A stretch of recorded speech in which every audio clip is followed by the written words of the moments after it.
492 of the Pittsburgh Nerd Podcast. I'm Sean. And I'm Ian. And this is the only podcast that says the greatest promo in pro wrestling history was cut on this day in 1985. Here's a little bit of that. Ric Flair, the world's heavyweight champion. I don't have to say a lot more about the way I feel about Ric Flair. No respect. No honor. There is no honor among thieves in the first place. He put hard times on Dusty Rhodes and his family. You don't know what hard times are, Daddy. Hard times when the textile worker around this country are out of work. They got 4 or 5 kids and can't pay their wages. They can't buy their food. Hard times when the auto workers are out of work and they tell them go home. Hard times when a man has worked for a job for 30 years. 30 years!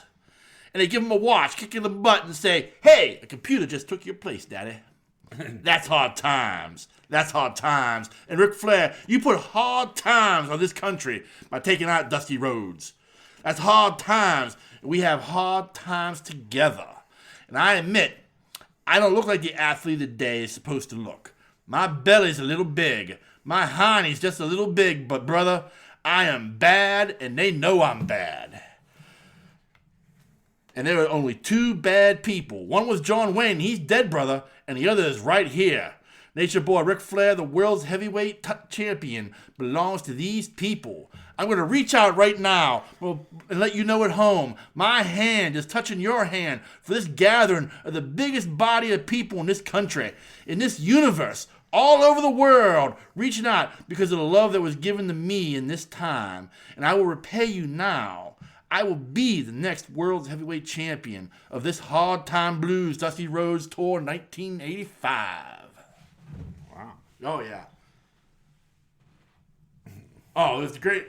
To hear Dusty, I mean, I'm trying to do a Dusty impression and I'm doing it no justice, but it's when you hear Dusty give it, you're just like, you're ready to get up and hurt something. I'm there with you, Dusty. That's you know, it's the greatest promo of all time. Like, bar none. Like, I don't give a fuck. Who you want? You want to give me The Rock? You want to give me Austin? You want to give me Shawn Michaels? You want to give me Triple H? You want to give me anybody? Hogan? Whoever.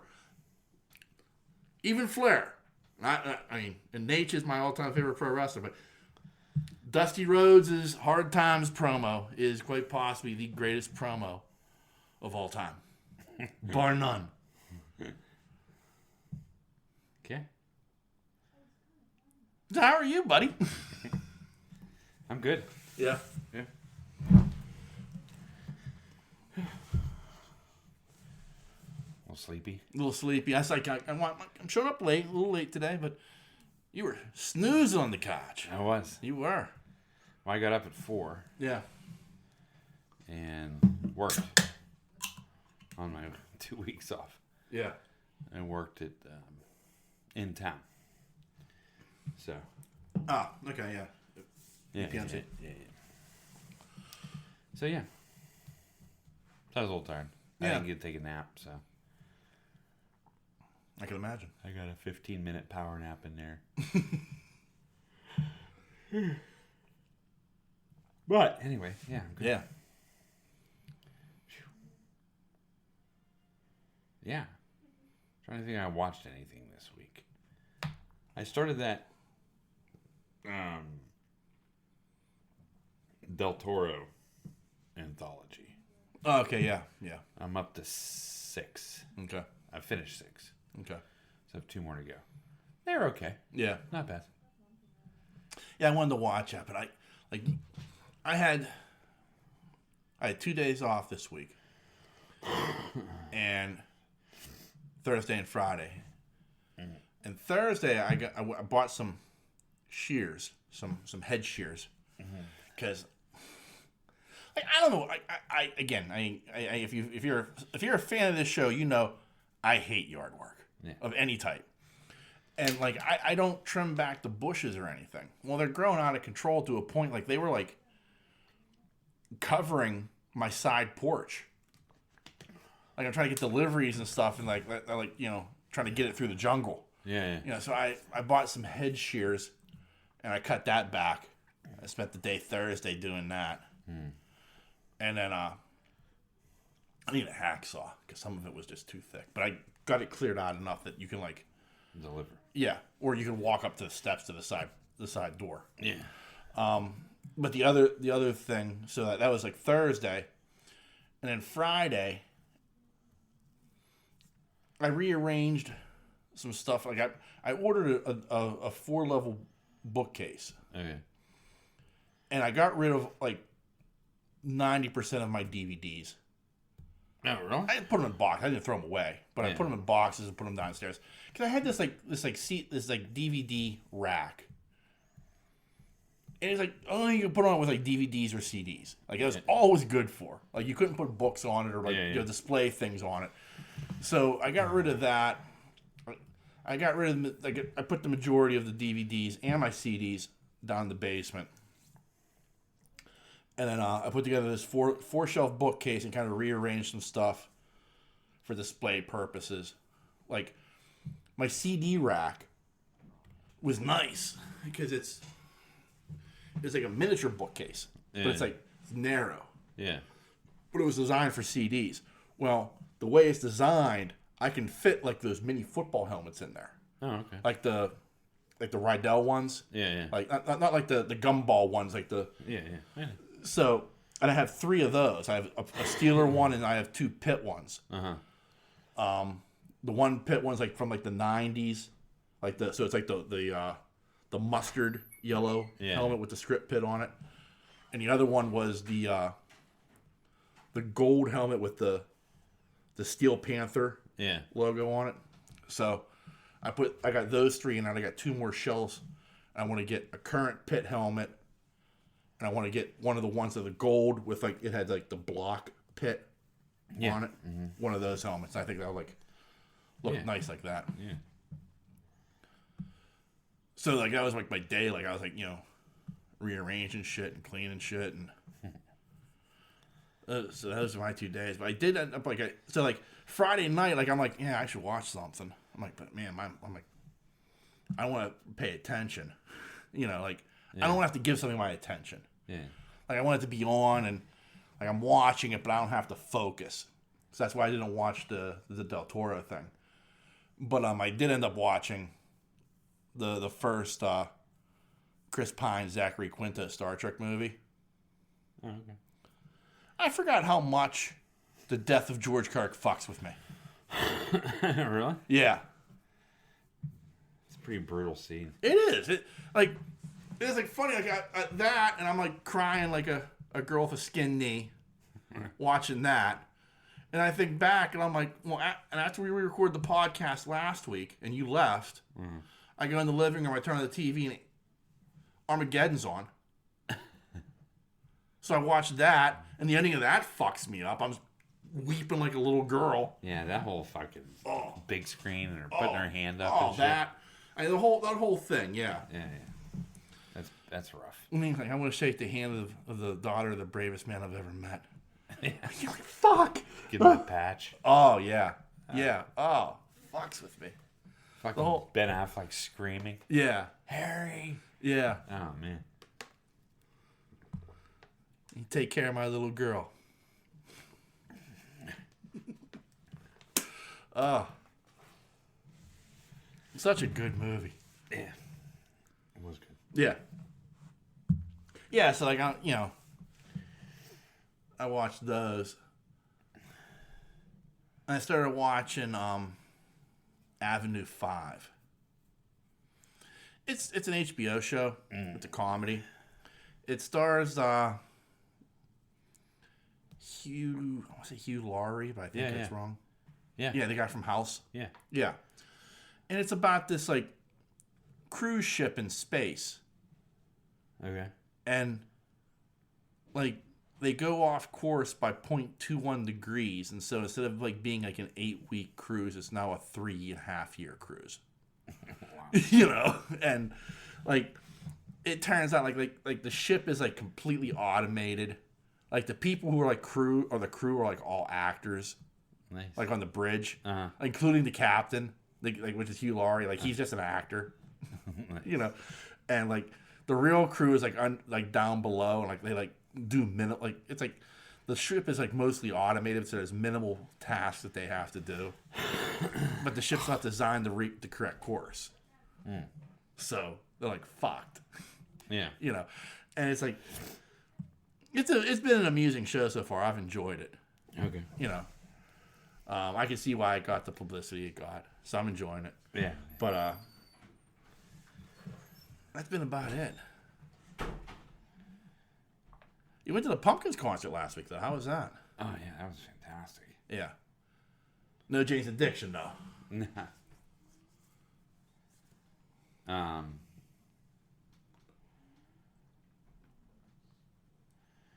Yeah, it was good. Yeah.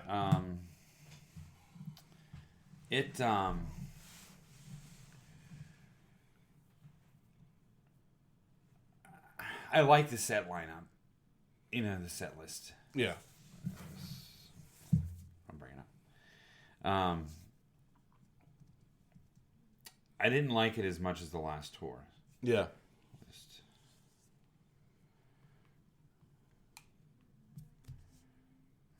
my thumbs. No.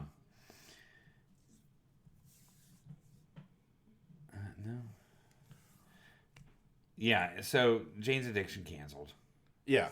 And we figured that was going to happen. Yeah, I heard Perry Farrell blew a vocal cord. Oh, really? Yeah, that's what I read somewhere. Like, he blew a vocal cord in New York. That's why he canceled in Philly and Pittsburgh. And I don't know where. I guess maybe a couple shows after. Yeah, that kind of sucked because we kind of look forward to seeing, you know. Yeah. So their set list from the Pumpkin Show was Quiet Empire's Bullet with Butterfly Wings. Good. Today, We Come Out at Night. They did this great rendition of Once in a Lifetime. Yeah. That was phenomenal. Yeah. Right. Kind of blew me away. Yeah. Solara, I, Ave Adore, Tonight. And that was actually acoustic with Eha. Okay. So that was like really good. Yeah. And then there was a couple points in the show where Chamberlain just kind of showed off a little bit. Yeah. On drums. So it was like really, really, really good. Yeah. So appreciated that. And then they played Starla, which was probably my highlight of the night for me. Right. Because I was like, wow. You know. Yeah. Yeah, that was great. And Eye of the Morning, Cherub Rock, Zero, 1979, Beguiled, Silverfuck, which is a fantastic song. Yeah. Neophyte, Disarm, and Harmageddon. So, yeah, it was a good show, but, you know, I still think that, whatever, Shiny Bright Tour or whatever, that was the introduction of Eha back into the band, and they were all together again. Yeah. That was like, they played everything. From Year Zero all the way to Melancholy. Right. And they just played that. Right. That's all they played. And so you heard everything. I mean, you heard Rocket, Rhinoceros. I mean, you know, everything. The end is the beginning of the end. Yeah, yes. You just heard everything. Yeah. It was just like, it was fantastic. But, like, sound was good. Yeah. Visually, of course, it was good. Because, you know, it kind of has that Pumpkins feel, you know. He has his own style. Yeah. So, yeah, it was a good show. The seats were great. Yeah. I mean, we were like, I want to say like maybe 10 rows from the ice. Yeah. You know what I'm saying? Yeah. That's where I was coming up. Yeah, up the boards. Directly, stage was here. We were directly dead center in the middle. Yeah. And coming up. Yeah. You know? Sound was good. Didn't have a problem with sound. A little bit, but not bad. Yeah. Yeah, so that was a great job. Good. Yeah, it was real good. Parking's getting out of there's a nightmare just because of all the fucking construction. Yeah. That was like my big complaint. But other than that, the show was phenomenal. Yeah, enjoyed it. But not as, like I said, not as much as that 2018 show. I was blown away by that show. But I think what blew me away this time was they played Star Wars. And that was like, and good for me. Yeah. You know? Yeah. It made my night. But yeah, everybody sounded good. So yeah, great show. Good. One thing I noticed on this tour though that I didn't notice on the last tour is he had a backup singer. And I didn't notice that on the last tour. Yeah. Yeah. So it's kind of interesting. Yeah. Billy's getting old. Yeah. Probably taking too many hits in the NWA. Maybe. He's got his paws everywhere. I know. Yeah. But it's like one of those oddball things that like he owns the NWA. Like it's like funny. Like he's on TV all the time. Yeah. Oh, it's the NWA, and he's William Patrick Corgan. Oh, yeah. He's not Billy Corgan. He's William, the commissioner of the NWA, William Patrick Corgan. You're like, now is he part owner? no, he owns it.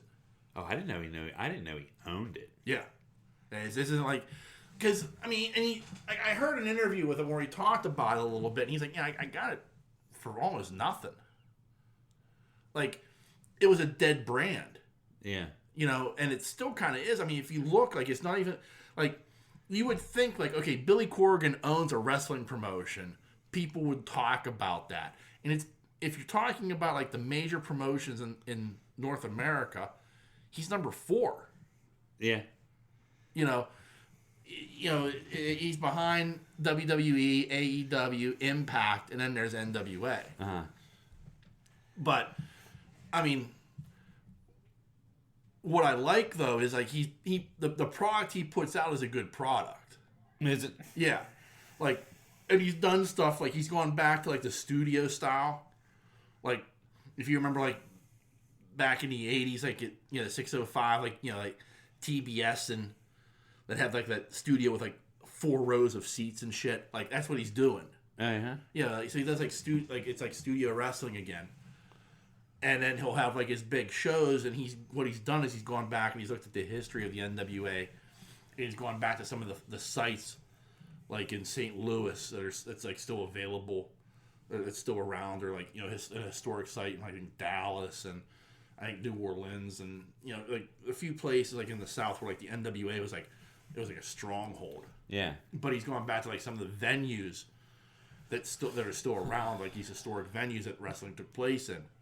And he's put on shows there. Like that's where his pay-per-views take place. Like these historic venues, like in St. Louis and New Orleans and stuff. And it's like really interesting. Yeah. The wrestling good? Yeah, the wrestling's not bad. Yeah. I mean, like, there's nobody you're going to know. Like maybe like some like really old guy from the past shows up. Uh-huh. Like I know, like at one point, like the Rock and Roll Express were still there, and I mean, like Ricky and Robert Gibson. I mean, those guys are like in their 60s, Yeah. like, but they're still throwing the double drop kick, Yeah. and stuff like that. Like, but like for the most part, it's it's like it's just these guys you've never heard of. Yeah. For the most part, or guys that like just missed everywhere else, and they for some reason they hit here. Yeah. So. But it's just it's interesting because it's the NWA. Like it's like you think about like the history of the NWA, and it goes back 100 years. Yeah. But yet, like the brand itself is like all but forgotten. Yeah. So That's cool. I wish him nothing but the best. I hope it takes off. I hope he reaches a level of success with it, because I mean he's apparently, like, the interview I listened to, like he clearly he's a huge wrestling fan. Yeah. Like I was like really impressed, like how much he knew, like that I know. You know what I mean? Like he talked about the stuff that he grew up with, and I was like, oh yeah, I remember that. Yeah, so like me and him were like on the same page, but he's like taking it because he's got the money to do so, and like kind of put his money where his mouth is. Uh-huh. But it's like I said, it's funny. Like he shows up and he's like, he'll have on like a hoodie with the 0 written on it and stuff like that. It's still Billy Corgan, but he's introduced as William Patrick Corgan. It's like the oddest thing. Does he wrestle? No, he doesn't wrestle, but he's like the commissioner. Yeah, yeah. So like he'll come out and like he'll like do stuff like he'll make announcements and he'll make matches and all this stuff like so he's not like a character but he is in a way. Yeah. Because he's not in the ring doing stuff. He's not like Mr. McMahon in the 90s. Yeah, yeah. But yet he's at a point like where he's like an on-screen presence. Yeah, yeah. So that's kind of interesting. That's kind of cool, actually. Yeah. Yeah, that is cool. Yeah. He's an interesting cat. Yeah.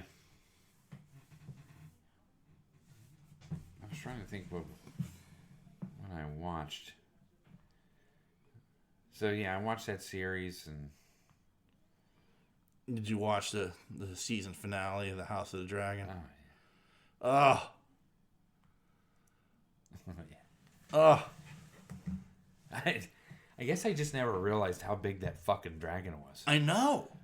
I was like, wow. Like when that lightning, like that's like, I thought, that's Godzilla-like. It is. That was like a Godzilla scene. Yeah.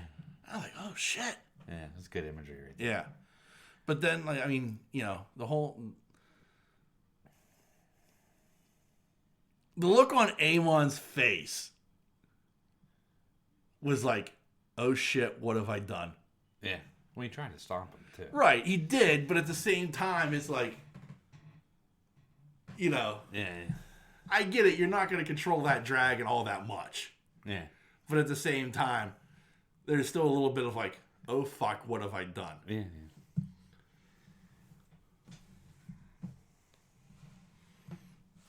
He just fucking put that thing to shreds. Oh. Yeah, I mean, that was like the first time you kind of saw like dragon on dragon battle like that. Yeah, not much of one. Not much of one, but still, it was like, what was interesting was like, at first I thought the kid was going to get away because I thought his dragon's faster. Yeah. Faster. Like it's smaller, faster, more maneuverable. Yeah. So he can, and they were at first, but the second he went up, I thought, oh man, there's no cover. There's nowhere to go down here, up here. Like I was concerned, and then I go, chomp. I'm like, oh shit. Yeah, that's a big dragon. Yeah. Yeah, I mean, like, it kind of led up to that point because it kind of drugged for a little while. For me, I know I'm setting things up. I get all that. Just, right.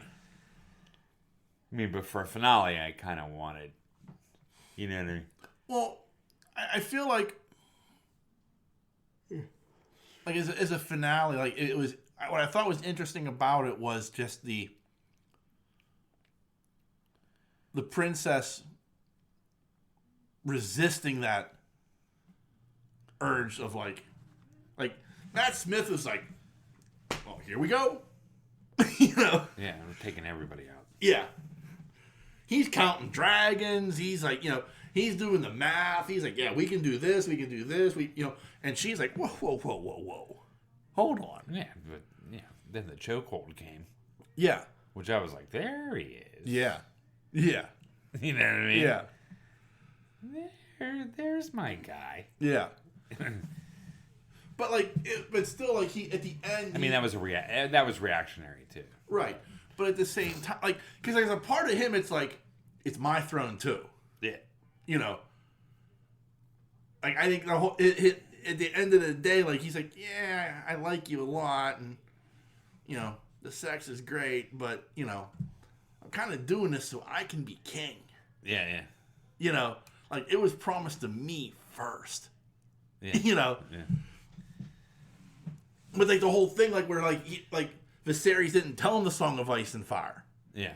Like lets you know like Viserys never truly intended for Daemon to take the throne. Right. No, I know. And she's like, he never told you. Like she had like this knowledge that he didn't have. Yeah, yeah. And it was like kind of interesting. And that's kind of his response is like, fuck, he told you something he didn't tell me. Yeah, yeah. My own brother wouldn't tell me this.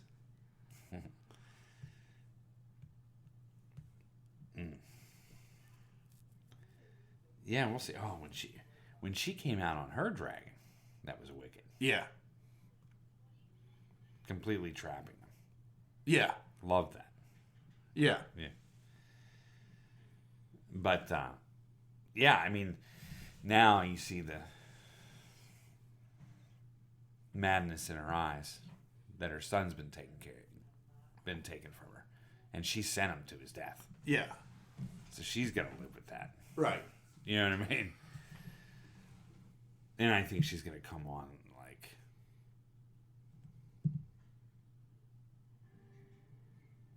it's gonna be calculated. You know what I mean? Like it's like I don't take her as somebody like I don't like it's like, oh, they're going the look in her eye wasn't madness, it was steel.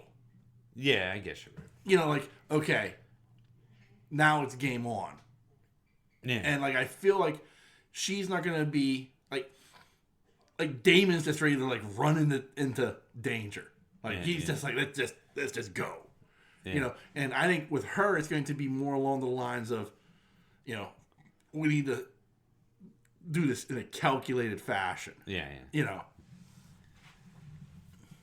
Although Damon's after his brother's dragon. Yeah. And I mean, like, the other side of it, too, is like,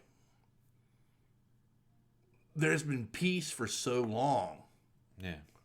Like, nobody's been to war. Right. Like how much of a strategic advantage is Otto Hightower? Yeah. You know, none of these, you know, they're all, in a way, children of summer. Yeah. You know, even the Olders are, like, you know, it hasn't been, you know, Viserys kept peace for so long. Right. That none of you are battle tested. The dragons aren't battle tested.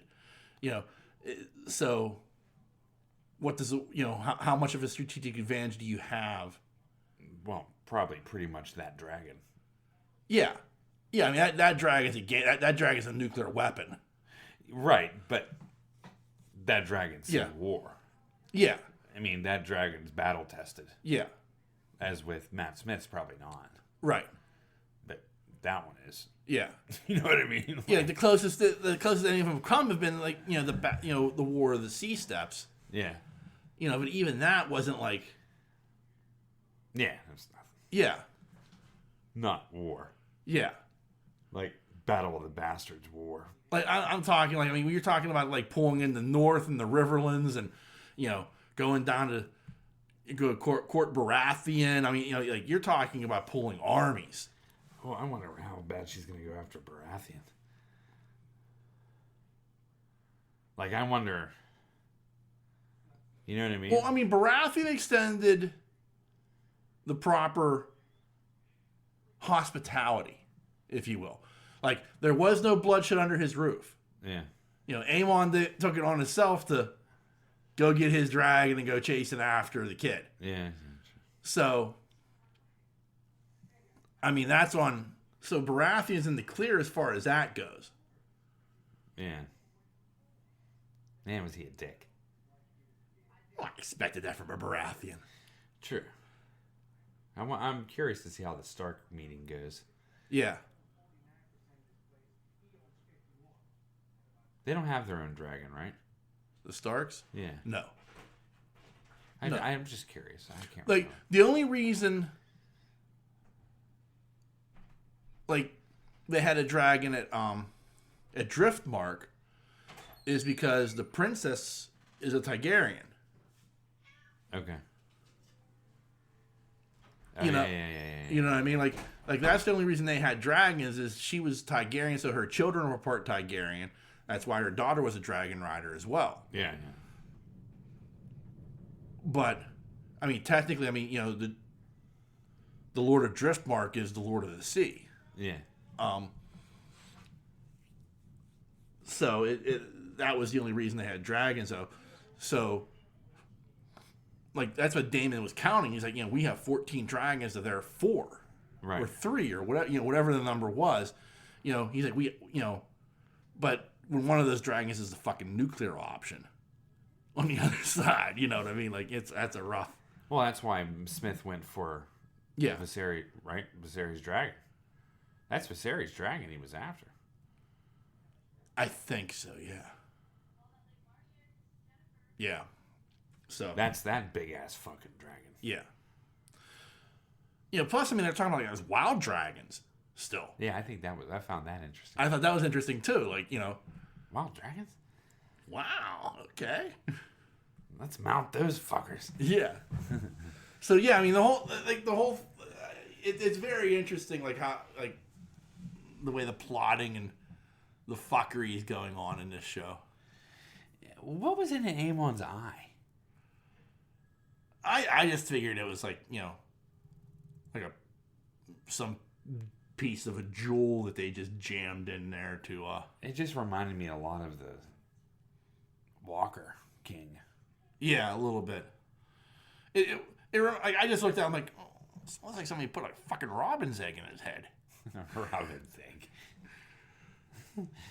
It's a pretty blue and kind of bespeckled. Yeah, well, it looked just like the fucking Walkers. Yeah. Fucking. Yeah, I know what you mean. That was kind of interesting. Yeah. So yeah, it left off good. So I'm ready for the next season. Yeah. Oh yeah. I want to see more of Aemon. He's a bad motherfucker. He is. He's like the strength of that entire fucking organization. Yeah. Except he's a little fucking cuckoo. Slightly. Yeah. But I mean, like his insanity leans more towards, like I think I don't think he's insane. It's just he's driven by revenge. Like, you took my eye, you stand in our way,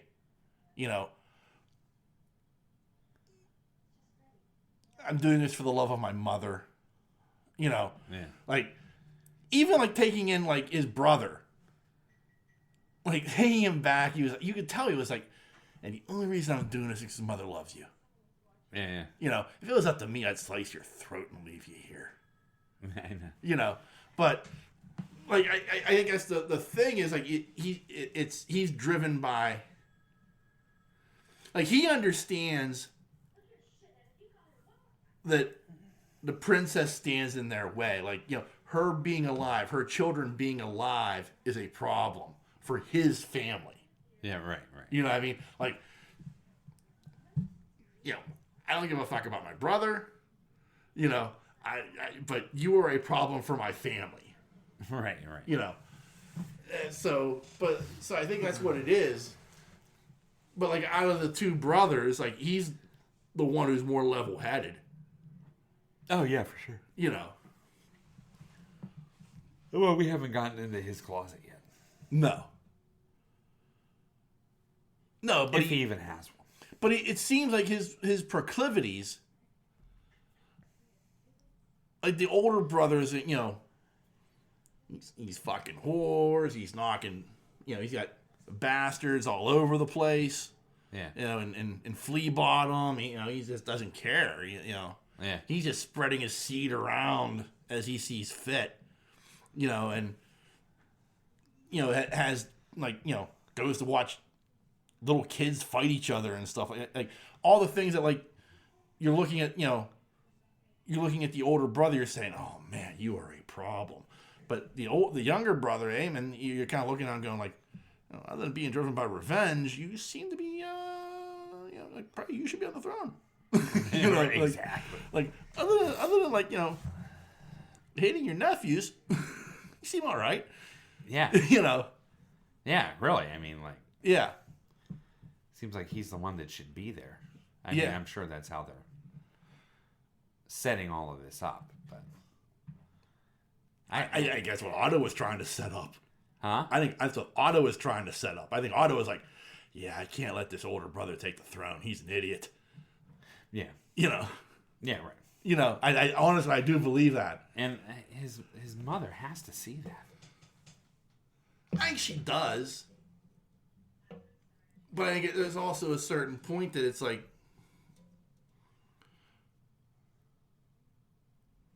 she's looking at us, I did everything right.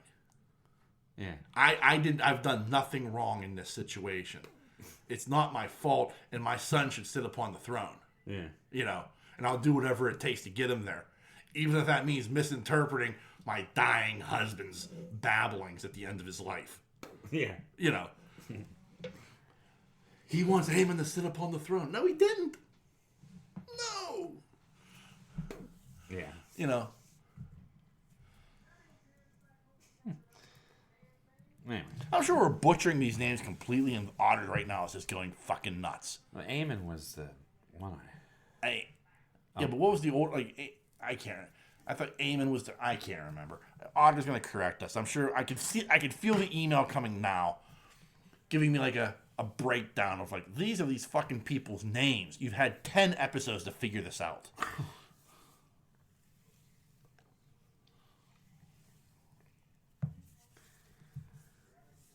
Instead, I give them nicknames. You know, and that's Matt Smith. That's the Black Queen. That's the queen that never was. That's Yeah.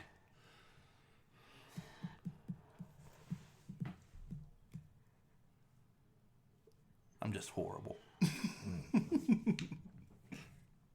So yeah, that's about what I watched. Yeah, I watched that. I watched Tales of the Jedi. I did watch that this week. Tales of the Jedi. It's Disney Plus. It's a cartoon in the style of Clone Wars. Uh-huh. They're only 15-minute episodes, but it takes place in the prequel era. Oh yeah. Like the first 3 episodes, like kind of deal with Count Dooku Oh okay. when he was still a Jedi, and like kind of you kind of see how he falls. Okay. There and 3 episodes kind of deal with Ahsoka. Okay. One of which, at the end of it, I found very heart-wrenching. Mm. Okay. Like, I don't know if you'll watch it or not. I didn't watch it. No, I said I don't know if you will watch it or not. Probably eventually. But it's just one of those things, like, you know, knowing the history of Ahsoka.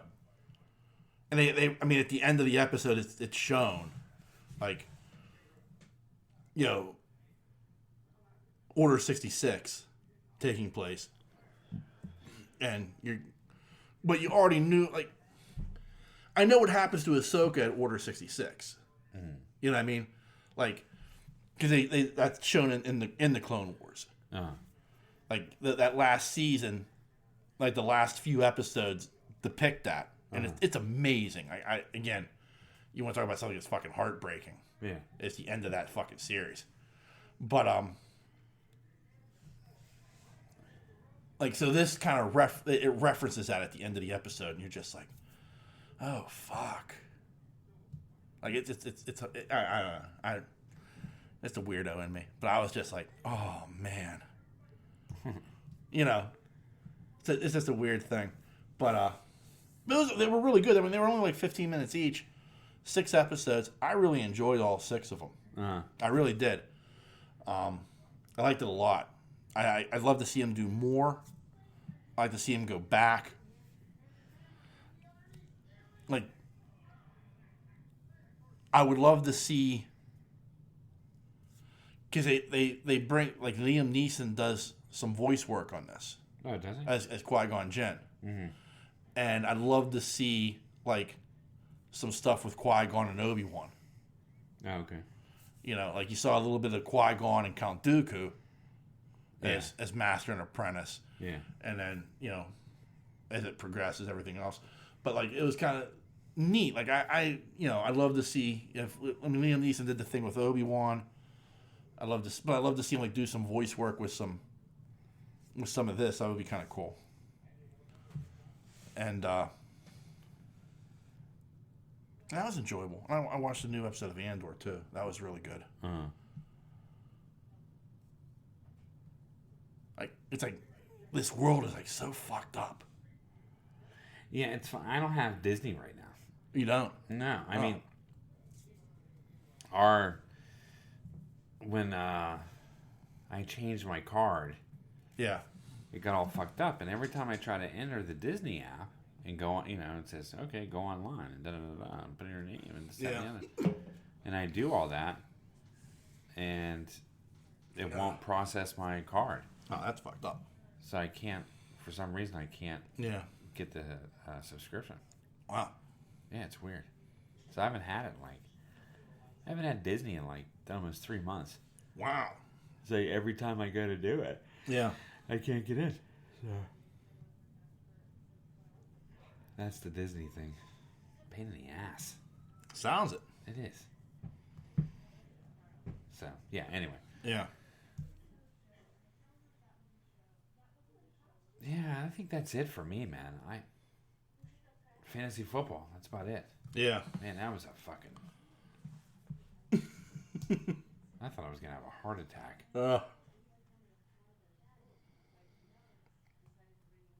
And you won too, huh? Yeah. Yeah, I beat Thad. Well, I mean, here's what sucks. Well, I was looking at some statistics. Uh-huh. And it pissed me off. Okay. So, if you look at the points that my team has scored this season, Okay. I am number 3 in the league in points scored. Okay. Behind Otter and Tim, who were the number 1 and number 2 team in the league. Yeah. Yeah, they're number 1, number 2. They both have a 5-2 record. By the way, I've also beaten Otter. Yeah. But I have scored 796 points. Okay. And so you'd think, wow, he's number 3 in the league in scoring, but yet my record is 2-5. Right. That's because I've had the most points scored against me. Okay. 875 points.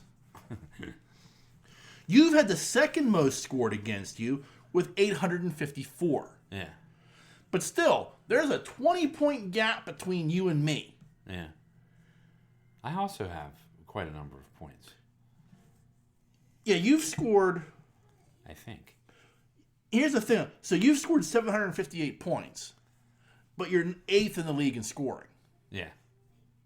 Yeah, I know. Yeah, so I mean, or no, what are you? You're 1, 2, 3, 4, 5. You're 6th in the league in scoring. Yeah. Okay, so you're right. I mean, but you've been outscored by about 100 points.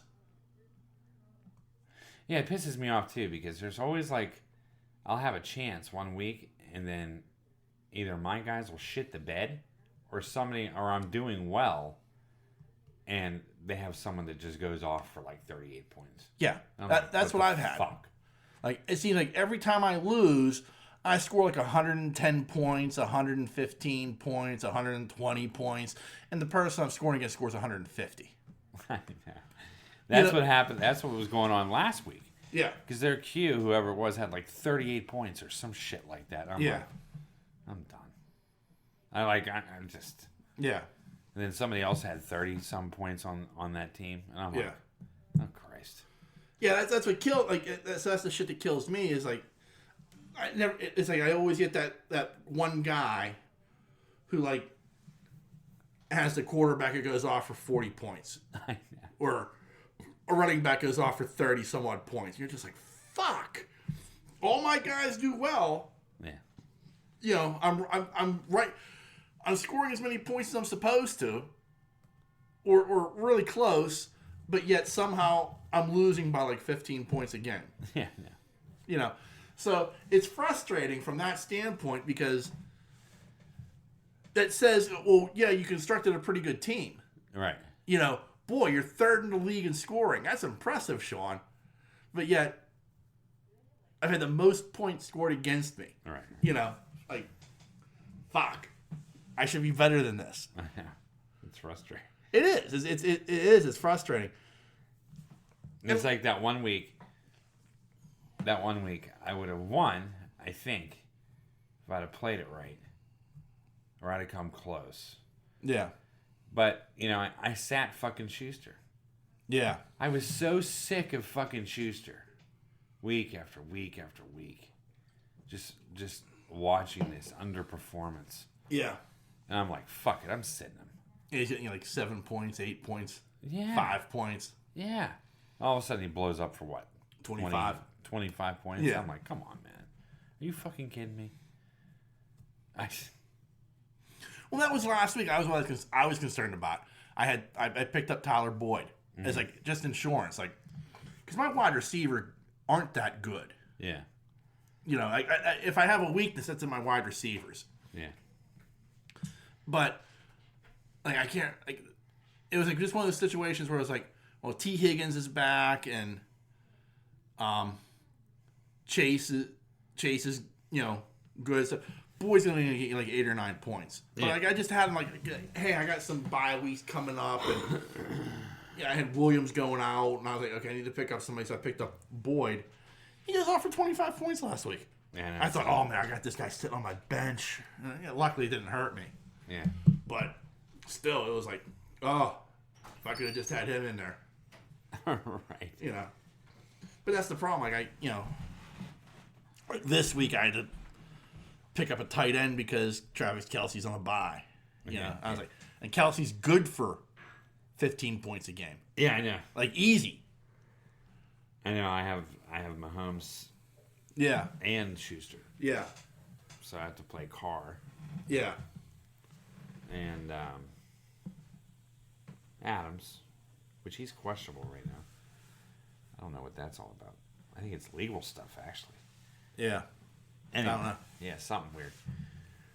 Yeah, so I have him, and I don't know. So it's going to be a rough week for me, period. I picked up, what's his name? Gus Edwards. Yeah, he blew up for you. Last week. Not this week. No. But last week he did. Yeah. I mean, he still got me 7 points this week or something like that. Yeah. I'm okay with that. Yeah. I knew I was questioning on whether even starting him, just because it was a short week and he's coming off that. Yeah. He's coming off of injured reserve. Right. It's a short week. Yeah, and they were gonna, Yeah. But and I never trust a team traveling on a Thursday. Right. I don't like Thursday games suck to begin with. Yeah. You're never gonna get big points out of a Thursday game. It seems like. But like if I got a guy who's on a team is traveling for the Thursday game, I'm like, oh man, for the most part, I'm like, oh man, I gotta sit you. But I still think that was a good pickup. I think that's gonna pay off down the road. Yeah. That's all Baltimore does is run the ball. Yeah, and this guy's like Baltimore. Baltimore's to the point like they should just be running like the triple option. Right. If this guy gets healthy, though, I think he'll take over duties at running. But I mean, like, it doesn't stop them from they're still going to run Lamar Jackson 10 times a game. Right. And he's going to have 70 yards rushing. And they have Kenyon Drake. I mean, they have some people. Yeah, like Baltimore's at a point they just might as well just give up on the forward pass completely and run Navy's offense. I don't understand why though, because did they just not have receivers? Because Lamar Jackson can hit him, can't they? Or is he that bad? Not that bad. I shouldn't say that. He's clearly he can throw the ball, but I question his accuracy. Still, he's got a cannon for an arm, but he misses receivers on a regular basis. Yeah, even on the deep ball. There was a reason Hollywood Brown wanted traded. He asked to be traded from Baltimore. Really? Yeah, because you can't rely on Lamar. Lamar Jackson has this. This is Lamar Jackson's biggest fault, in my opinion. All right. Once he's out of the pocket, he's no longer looking to throw the ball. He's not looking down the field. He's looking down to see where he's going to run. Okay. If you look at Patrick Mahomes, if you look at Josh Allen, when they get out of the pocket, they're still looking down the field to throw the ball. All right. Now, with both of those guys, if there's nothing there, they can pull it down and run. But they're looking to throw first. Where with Jackson, once he's out of the pocket, He's looking to run first. Yeah. And that's half the problem. The other, I mean, he's a phenomenal athlete. I'll never not say that. But like, if you're going to have him as your quarterback, you are basically saying, and this is what Baltimore has done over the years, we are going to run 75% of the time. Yeah. That's what you want to do. Yeah. You know what I mean? And, we'll use play action occasionally, throw it deep, and hopefully he hits it. And honestly, that's it. Like, whereas, like, every other quarterback in the league at this point, for the most part, there are a couple of exceptions, but, they're using their athleticism to extend plays and make them throw down the field. Yeah. Lamar Jackson's the only one that's not, once the play is extended, he's no longer looking to throw the ball, he's looking to run it. I see. All right, let's step away from football because we actually have some things to discuss. Yeah, but $400 million. Yeah, I mean, I wouldn't pay him that, but that's what he's looking for. Guaranteed money too. Maybe the Berlin Bombers will pay him that.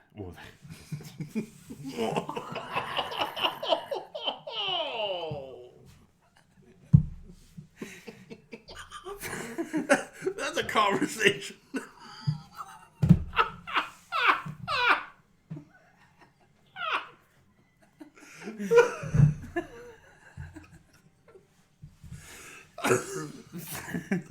Fucking die Deutsch! Oh, man. Fuck. Give the ball to Lamar! Ooh, worst name for a team ever. Oh. Right. The Dutch ovens. Yeah, sure. Oh. Yeah. Yeah. All right. Yeah. Terrible.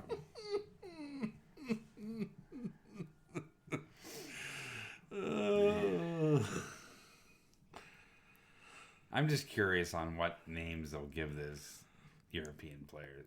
Like, well, for those who don't there's rumor and speculation that the NFL, French Galaxy, like we and Ian were talking about it, like the NFL would like to expand into Europe.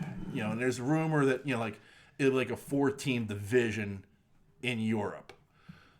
And I made I discussed like one of the cities that would be a possibility would be Berlin, which led to a whole discussion we're not going to get into at all. But what would be what would you name the European teams? Like let's say you had like a team in Berlin, you had a team in London, Barcelona, and Paris. Yeah. Yeah, I don't know. Like I remember there was the European League, and I think I remember the one name I do remember was the Barcelona Dragons. Yeah, that's cool. Yeah, it was the Dragons. I think Frankfurt had a team, but I can't remember what they were called. London had a team, and it was like I can't remember where else. But they had like an 8-team league over there. Yeah. I don't think they had any teams in France. I don't recall. But yeah, that was kind of it was like the Frankfurt Galaxy, I think, was the name of the team. You might be right. Yeah, Frankfurt Galaxy. I can't remember what the London team was called. But the NFL would send play. It was like a development. It was meant to be a developmental league. That's where Kurt Warner played over there. Yeah. Where did he play? Amsterdam Admirals was one. Oh yeah. Yeah. Huh. I remember that. So I thought that was interesting. That you're sending NFL players to Amsterdam. Yeah. Sign me up. Yeah. So, but no, there's real nerd news this week, and it's some interesting nerd news. Yeah. We'll start with this because it's a two-part story. Henry Cavill confirms that he has signed a deal to play Superman for Warner Brothers DC. Yeah. And then today it's announced that he will not be returning as Geralt in The Witcher season 4. Yeah. So I think season 3 is in the can, and so he's not returning for season 4, which Netflix has already announced. That'll now be turned over to Liam Hemsworth, the younger, less attractive brother of Chris Hemsworth. Which is exciting news.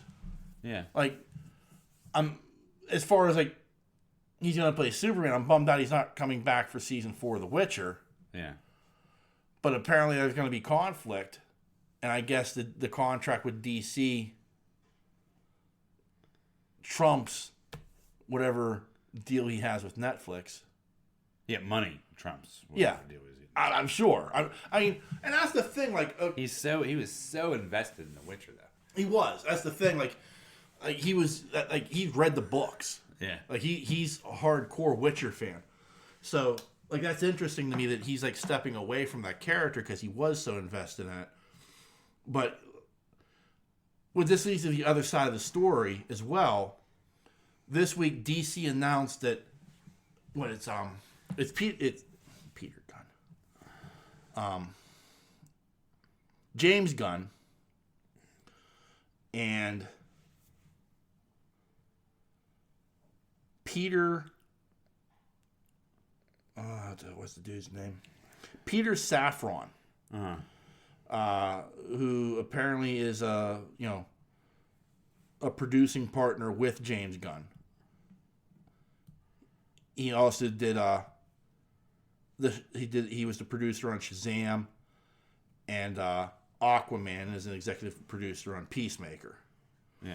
But these two gentlemen are now the CEOs of DC Entertainment. Wow. They are leading DC's film, television, and animation division. Oh, wow. Like, it's all encompassing. So they are essentially the Kevin Feige of DC. Right. So that tells me that if they were in negotiations with James Gunn and Peter Safran, they had to have talked to him about bringing back Cavill as Superman. Yeah. Like, because you wouldn't just like, hey, yeah, we're signing Henry Cavill, and I don't know what your plans are, but you got to deal with him.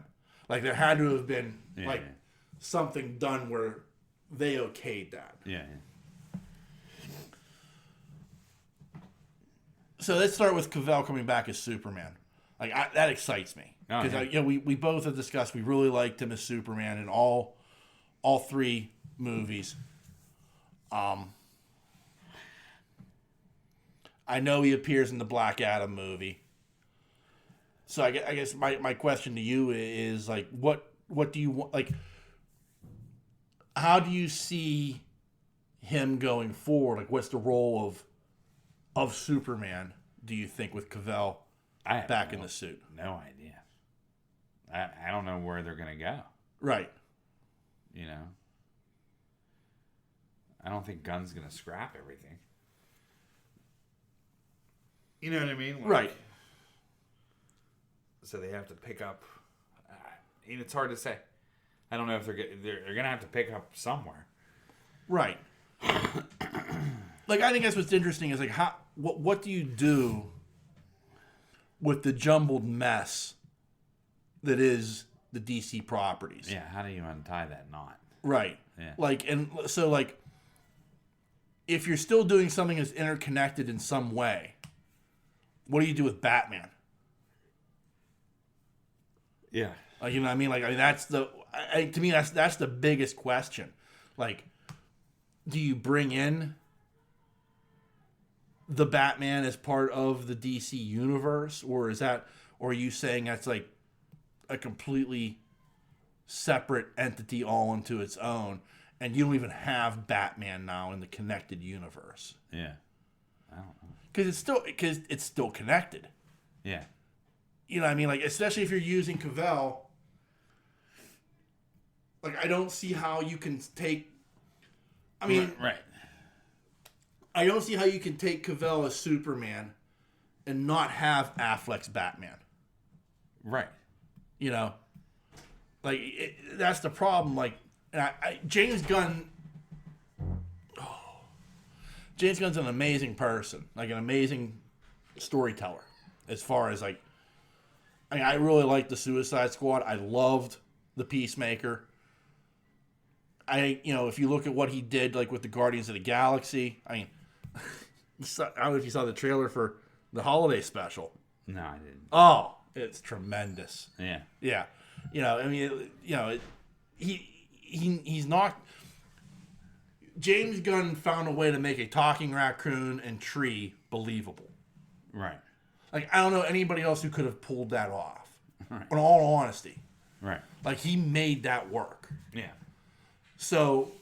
Like, I believe that James Gunn can write the ship, but I'm intrigued to see what writing the ship actually is. Yeah. No, I agree. I don't know where they're going to... I don't know how to untangle that ball of yarn. Yeah. Yeah, because it's a tangled ball. Yeah, it's a mess.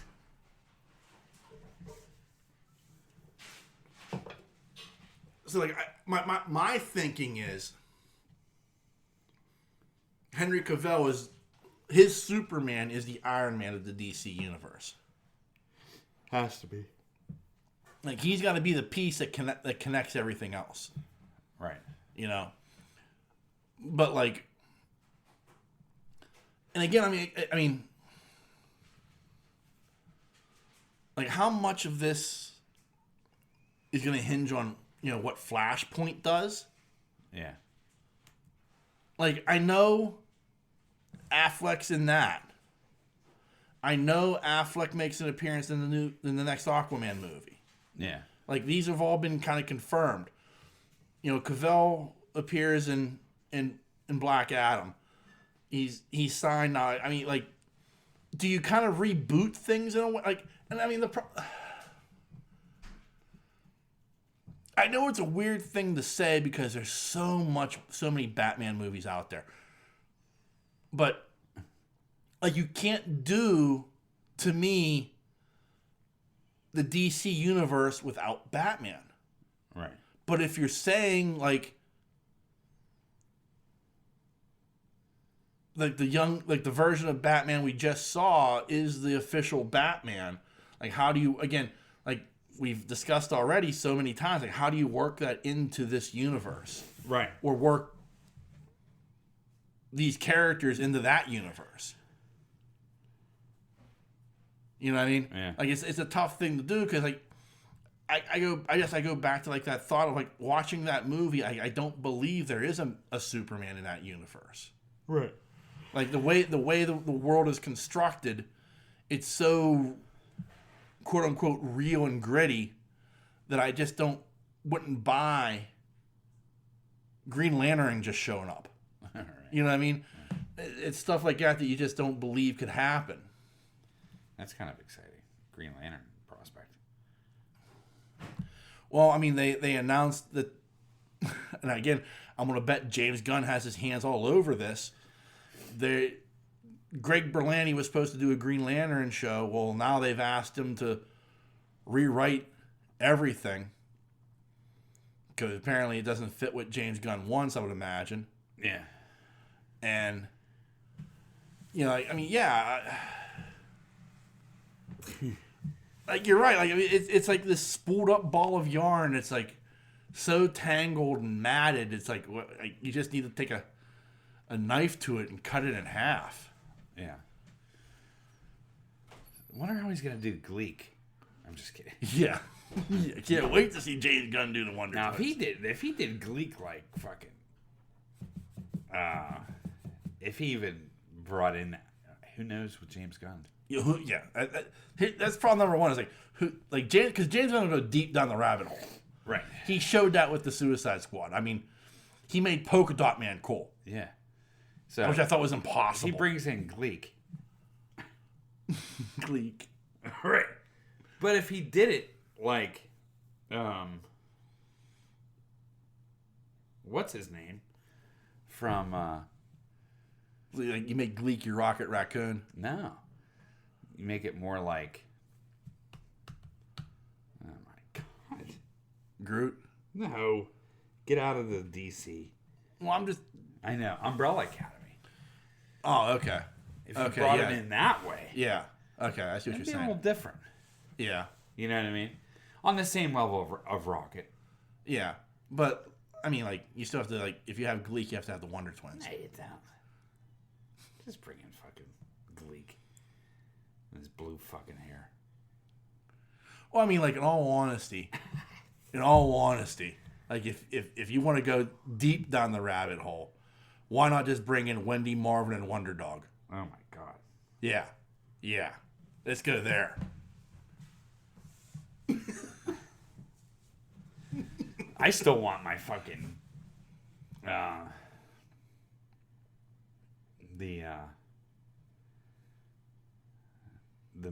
movie with Luther and everybody in it.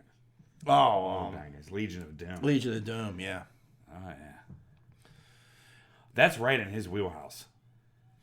Yeah. I mean, there's Grape Ape. I mean, you know, Grape Ape. you know what I'm talking about. Gorilla Grodd. Gorilla Grodd, yeah. Grape Ape. You motherfucker. How dare you misreach the name of Gorilla Grodd? So you got Grape Ape, you got fucking what, Bizarro? All those sub characters. Well, okay. Mariner. Now, I always liked him in the cartoon, right? Yeah. Right. Because I always thought he was the baddest one of them all. I just loved Mariner when they showed the Legion of Doom. You mean Black Manta? Black Mantas. Sorry. Yeah. Sorry. That's how much I know these. We need a decoder in the field who you're talking about. Only water, kids. So, when they showed Manta, I always loved Manta. I think it was his voice. It's that robotic voice, that, like Cylon. Yeah. You know, like that voice. And Plus, it's just a cool look. it was a cool look. And they always, they showed him. And then, but when I saw the movie and they created the Manta, I liked him too. Yeah. That was a good Manta. Yeah. Truly. Yeah. Like, remember creating villains that you like? Right. And have purpose, Yeah. even if it's wrong? Right. No, I agree with you. Yeah. Manta was a great villain for me. But, bringing these guys in was just like, hell yeah. But you get into the Legion of Doom, that's pretty much Guardians of the Galaxy, but bad guys. You know what I mean? Yeah. Like, it's like... Well, I mean, like, okay, so you recast Lex Luthor. Yeah. And you gotta do that. Yeah. Number one. You bring in, like, I would do it, like, I would go, like, Scarecrow. Oh, yeah. I would go, Captain Freeze. Oh, yeah, for sure. Oh, what if they brought Miller back for that? Yeah. That'd be pretty I mean, I would be down with that. Yeah. I mean, it would be the same thing. Bring back old what's his name to be Scarecrow from the Dark Knight series. Cillian Murphy. Cillian Murphy, yeah. Oh, he was a great Scarecrow. Yeah. They could have made him. They could make him even better. Yeah. Oh, I agree. Yeah. Okay, you could. You see, Scarecrow. You go Captain Freeze. You go with Black Manta. Grape Ape. I mean, I have no problem with Gorilla Grodd. I don't. But He brought in fucking what's his name? yeah. I mean, Num. yeah. If you can bring that motherfucker in, you can bring Gorilla Grodd in. I would do a Sinestro.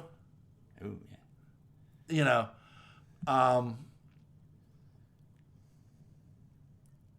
But the problem becomes I'm naming off these villains, and I'm thinking to myself you got Cillian Murphy, you got Wentworth Miller as Captain Cold, you got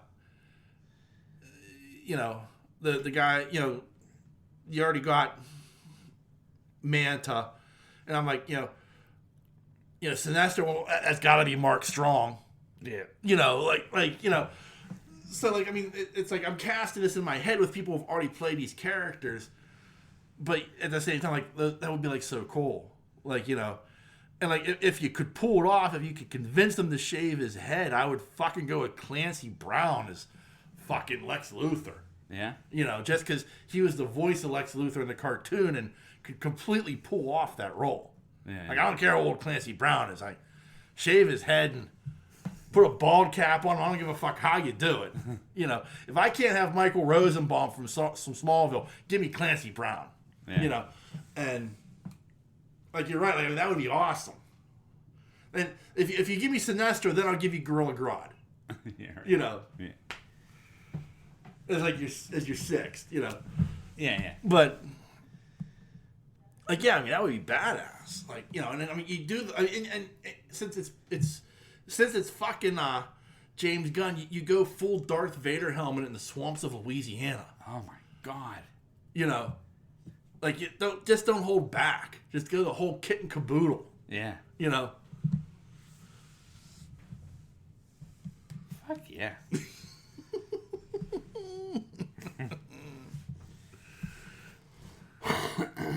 Badass, dude. But these are also characters that I think he can bring to life. Oh, yeah. And well. And I think he can just enhance what's there. Yeah. Now, with the heroes. Right. I mean, I feel like James Gunn... I feel like James Gunn can save the day. Like, I feel like he's a guy who he's been to Marvel. He's seen how they do things. He understands the process. Yeah.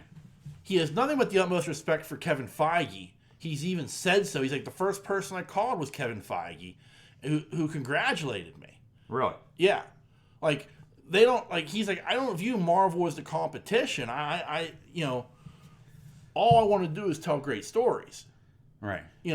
Just like they do at Marvel. Right. So, like, I appreciate that. I'm sure there are a lot of fanboys out there like, oh, fuck James Gunn. I'm sure there are a lot of Marvel people like, oh, fuck James Gunn. He's a traitor. No. He just wants to tell great stories. Yeah, I don't see that. Yeah. Like that at all. So, I mean, like, so it's that thing, though, of, so, like, but you're right. Like, how do you untie the Gregorian knot that is DC movies right now? I don't know. I don't know either. That's the problem. Like, I don't. Like, it's mind-numbing, like, the job you have ahead of you and what you have to do to untangle this mess. And, like, the mess, like, and I'm sure they're like, well, this is Zack Snyder's mess. Well, no, it's DC's mess. It's their mess because they kept fucking with it. Yeah, and fucking with it. I mean, so, like, I am intrigued to see, like, what he does to untangle the mess and fix the problem. Yeah. How do you get this on track? How do you write, because the ships, the Titanic's already hit the iceberg. Oh, yeah. So how do you bail out the water? Yeah. Yeah, I do not know. It's such a mess. What are they going to do with Wonder Woman? Yeah. Yeah, I mean, there's so many, like, what do you do with? And I mean, but, like, at the other side of that, though, is, like, I can see James Gunn kind of shelving those characters in a way and doing the deep dive into some of the others. Yeah. Because, I mean, that's what Marvel's done so well, especially at the beginning. I mean, they took B and C level characters and made them stars. Yeah. Iron Man was a C level character. Yeah. Then they made the movie. And, like, even when they announced, like, hey, we're making an Iron Man movie, we all were like, we weren't impressed. Like, Marvel's making an Iron Man movie. Whatever. Like, honestly.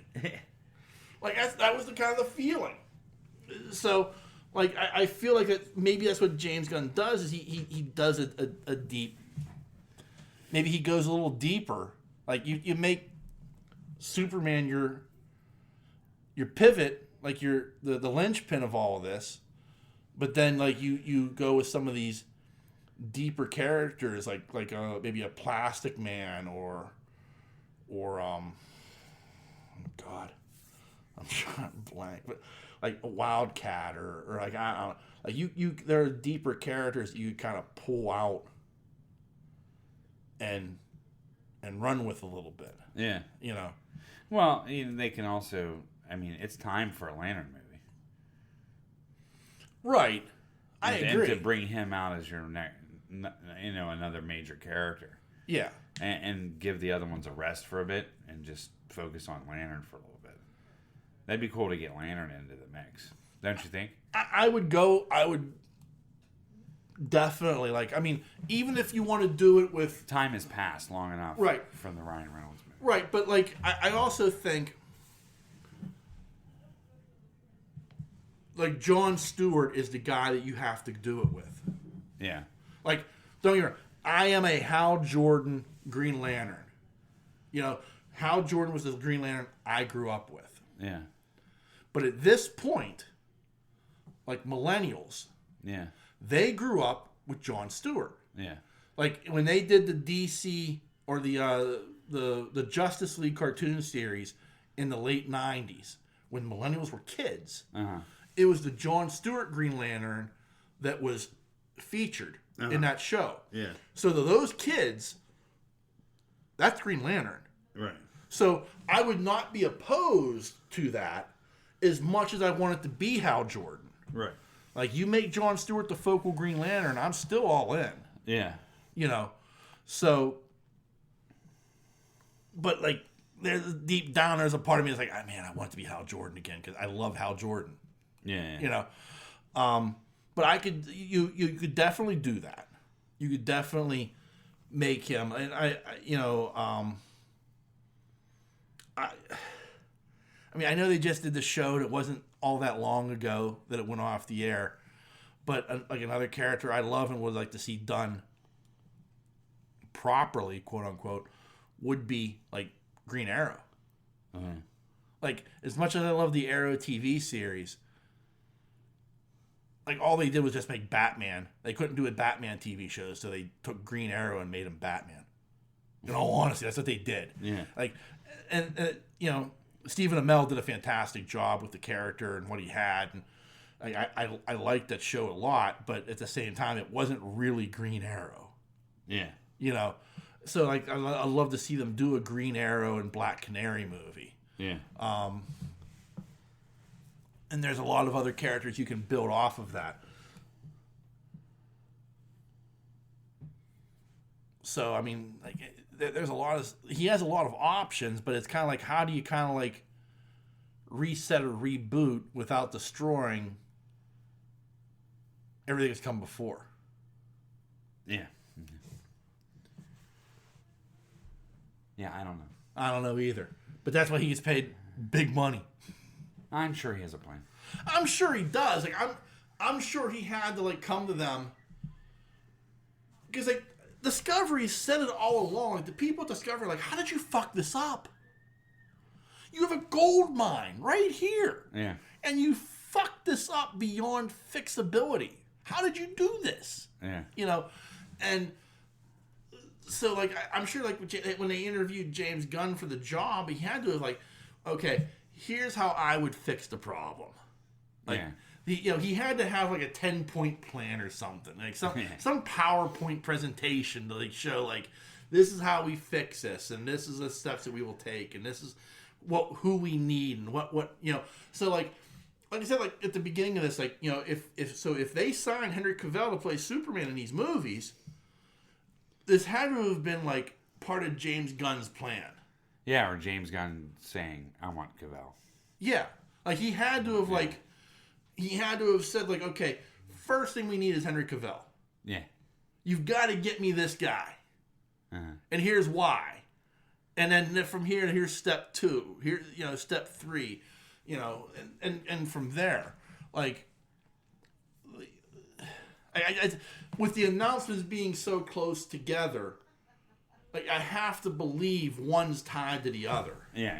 You know, you have to, because otherwise it'd be like, DC's like, oh yeah, by the way, we signed Cavell to a 5-movie deal or whatever. Yeah. Good luck with him. Yeah, make it work.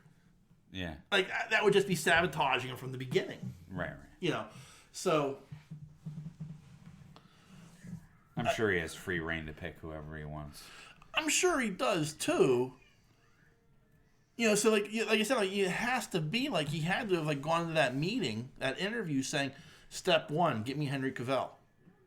Yeah. It had to have been. Yeah. Why would you do it otherwise? Yeah. You know what I mean? Like I said, like if that wasn't what James Gunn wants, like why would you like within a week of hey, we got Henry Cavill. Oh, by the way, yeah, and James Gunn's taking over DC Entertainment. So.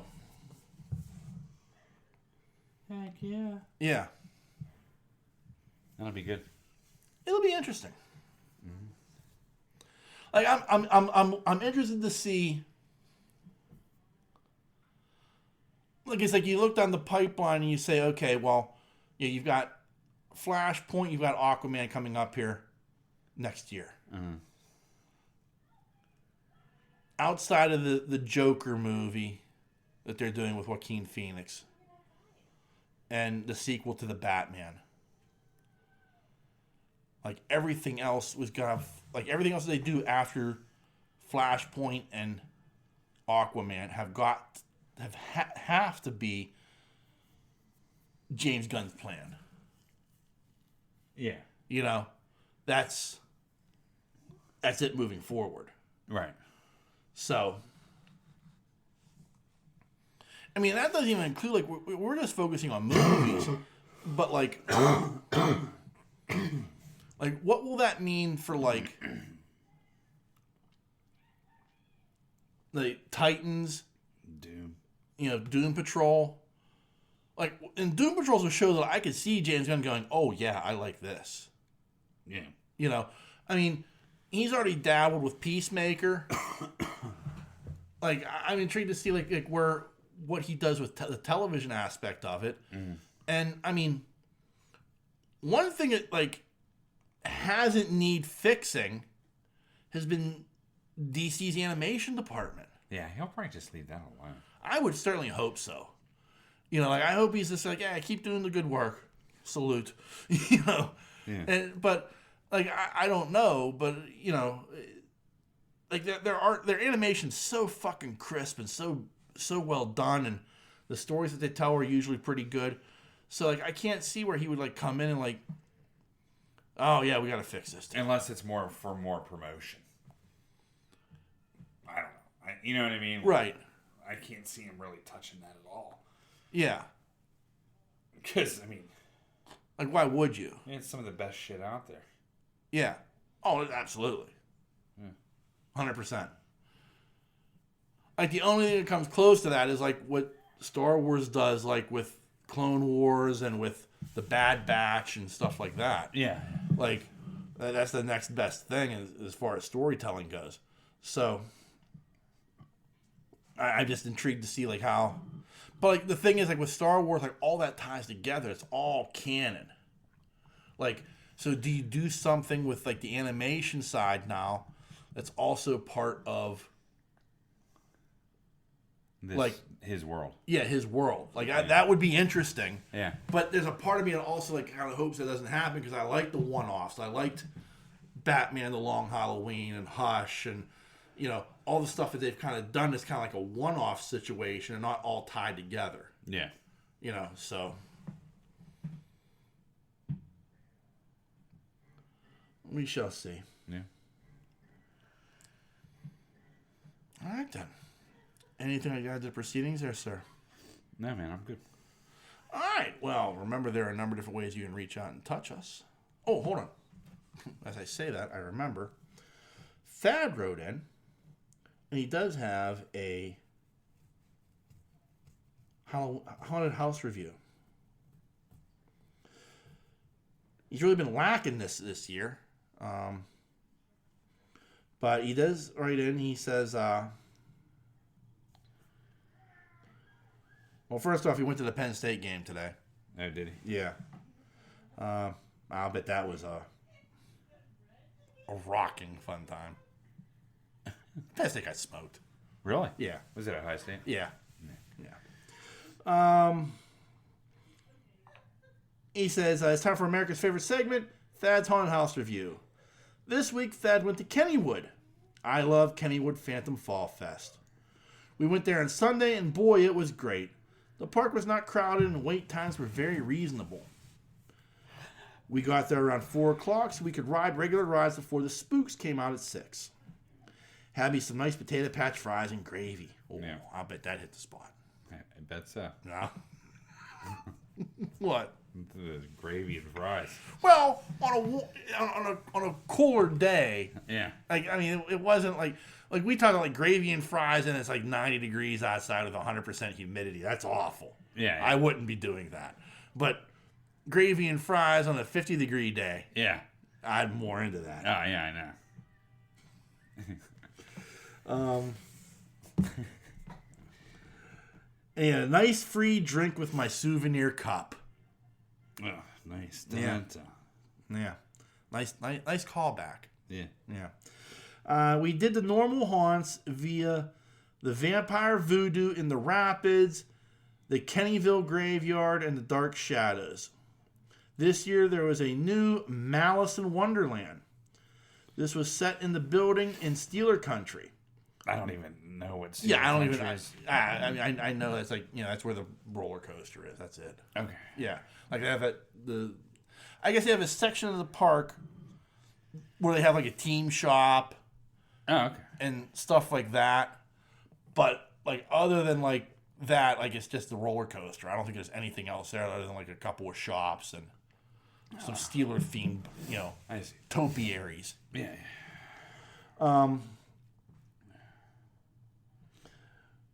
They had a rabbit that was running around saying he was late. In the haunt, you had to choose which of the 2 paths you wanted to go. They had a cool scene where everyone was seated at the dinner table, and when you walked around the table, the guests' heads were missing. At the end, we met the queen, and she had chopped off someone's head. It was pretty good. So, I will say this: I've always heard people talk about the fall, the Fall Fest at Kennywood, the Phantom Fall Fest, and I've heard it's very, very good. It's very, very well Fright done. Nights. Yeah, Fright Nights. Yeah. It's like professional level makeup and effects. Yeah. This isn't like your typical fire hall haunted house or something. They did actually put some money into this. Yeah. So thank you, Thad, for the review. Yeah. So remember, there are a number of ways you can reach out and touch us. You can send us an email like Thad does. That email address is pittsburghnerd@yahoo.com. You can also find us on Facebook and Twitter. Just search Pittsburgh Nerd. We're very, very easy to find. And we are a member of a number of podcasting networks. You can find us on the Tangent Bound Network, the Weeby Geeks Network, and the Pod Breed Network. Just give them a Google search and find all the other great podcasts they have to offer. And lastly, as always, we want to thank you, dear listener, for checking us out each and every week. We can't thank you enough for that. Be a friend, tell a friend. If they like our kind of hijinks and or shenanigans, don't recommend us like a grandparent. Right. I can't see them going, oh, those boys said motherfucker again. Right. They're so funny. And on that note, the dreamer has awakened. Peace.